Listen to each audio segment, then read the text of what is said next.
মা আমি এসেছি। কখন থেকে দাঁড়িয়ে আছি, মা এখন আসছে না। আর ডাকবো না, আমাকে তো কেউ ভালোই বাসে না। দৃশ্যা, আমি স্নান করেছিলাম তাই আমার আসতে একটু দেরি হলো। আমাকে ব্যাগটা দাও, তুমি হাতমুখ দিয়ে খেতে বসো, আমি খাবার দিচ্ছি। না, তোমাকে ব্যাগ নিতে হবে না, আমার কাছে আমিই করতে পারবো।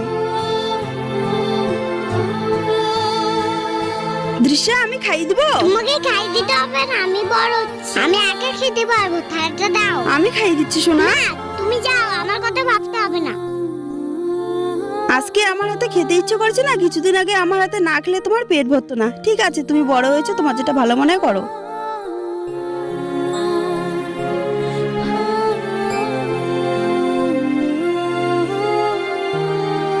মা, তুমি আমাকে খাই দাও, তোমার হাতে না খেলে আমার পেট ভরে না। সরি মা, আর কোনদিন এমন করে বলবো না।